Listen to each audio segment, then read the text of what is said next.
बिस्मिल्लाहिर्रहमानिर्रहीम, अस्सलाम वालेकुम।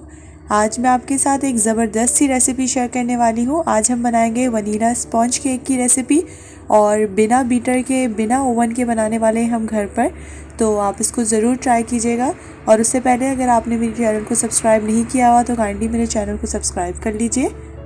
इसी तरह से परफेक्ट रेसिपी के लिए आप ये वीडियो को पूरा ज़रूर देखिएगा और इसी तरह से आपका स्पॉन्जी सा केक जो है वो बनके तैयार होगा। ये बहुत खुशबूदार और बहुत ही ज़्यादा जायकेदार बनता है। तो चलिए अपनी रेसिपी को स्टार्ट करते हैं।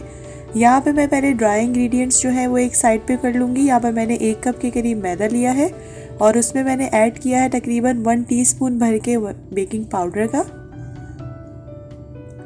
और हाफ टी स्पून के करीब मैंने इसमें ऐड किया है बेकिंग सोडा और इसको अच्छे तरीके से मिक्स कर लेंगे। ये तमाम चीज़ें जो है वो पहले ही छान चुकी थी, तो आप भी इसको छान के इसको ऐड कीजिएगा। अच्छे से मिक्स करने के बाद हम ड्राई इंग्रेडिएंट्स को साइड पर रख देंगे। यहाँ पर मैंने एक ब्लेंडर लिया है जिसमें मैंने 2 अंडे जो है वो ऐड किए हैं। हमें इस वनीला स्पॉन्ज केक को बनाने के लिए कोई बीटर की ज़रूरत नहीं है। हम सारा काम जो है वो ब्लेंडर में करेंगे और लिटरली उतना ही ज़बरदस्त बनेगा जिस तरह से हम लोग बेकरी से लेते हैं। तो यहाँ पे मैं 2 अंडे जो ऐड कर चुकी हूँ। अब मैं इसमें ऐड करी हूँ हाफ कप के करीब शुगर। ये वही शुगर मैं ऐड करी हूँ जो हम किचन में मौजूद होती है हमारे। इसमें पाउडर शुगर मैं ऐड नहीं कर रही हूँ। और हाफ टी स्पून के करीब मैं इसमें वनीला एसेंस ऐड कर रही हूँ। इससे बहुत अच्छी खुशबू आती है। आप चाहें तो इसकी जगह इलायची पाउडर भी ऐड कर सकते हैं। हाफ कप जाएगा इसमें ऑयल वही ऐड करी हूँ जो हम आम अपने खानों में यूज़ करते हैं। तो बस हम इसको अच्छे तरीके से बीट कर लेंगे। देखिए बीट जो है वो हमने तकरीबन 10 से 15 मिनट तक के लिए अच्छे तरीके से करनी है ताकि जो तमाम चीज़ें वो आपस में अच्छे से बीट हो जाए। और इसके साथ ही मैं इसमें ऐड कर दूंगी 1/3 के कप के करीब मिल्क जो है वो रूम टेम्परेचर पर था।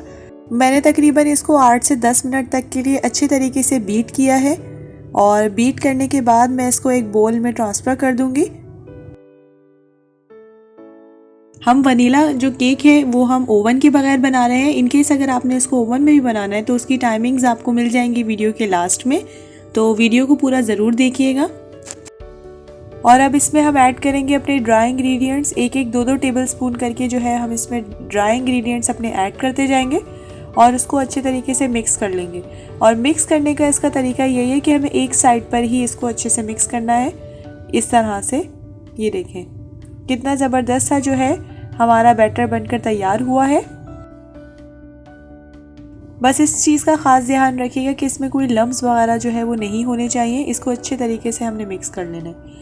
यहाँ पर मैंने एक मोल्ड लिया था जिसको मैं ब्रश कर चुकी थी ऑयल से और थोड़ा सा मैंने इसके ऊपर मैदा जो है वो डस्ट करके पहले ही रख लिया था। अब इसमें मैं ऐड कर दूंगी अपना केक का जो बैटर है। ये देख लीजिए केक की जो हमारे बैटर है उसकी कंसिस्टेंसी ये होनी चाहिए। तो अगर आपका जो केक का बैटर है वो थोड़ा सा थिक हो रहा है तो आप इसमें थोड़ा सा और भी मिल्क ऐड करके इसको स्मूथ तरीके से इस कंसिस्टेंसी में लेकर आ सकते हैं। सारा बैटर जो है वो हमारा इसमें ट्रांसफ़र हो चुका है। अब इसको थोड़ा थोड़ा टैप करेंगे ताकि इसके अंदर जो भी एयर वगैरह है वो निकल जाए। हल्के हल्के हाथ से हमने इसको टैप किया है। साथ ही मैंने यहाँ पर एक पतीला ले लिया था जिसको मैं प्री हीट कर चुकी थी। तकरीबन 10 से 15 मिनट तक के लिए मैंने इसको प्री हीट किया था लो फ्लेम पर और साथ मैंने इसके ऊपर प्लेट रख दी थी स्टील की। और अब हम इसमें मोल्ड ऐड कर देंगे। अपना मोल्ड रख दिया था मैंने और इसके बाद मैं इसको अच्छे तरीके से कवर करके रख दूँगी तकरीबन 25 से 30 मिनट तक के लिए।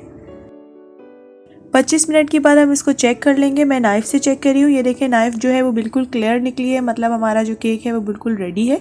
आप अगर टूथपिक है आपके पास तो आप उससे भी चेक कर सकते हैं। अब इसको ठंडा होने के लिए मैं रख दूंगी और फिर उसके बाद हम इसको सर्व कर लेंगे। ये देखें हमारा मज़ेदार सा फ्लफ़ी सा जो केक है वो बनके बिल्कुल तैयार है।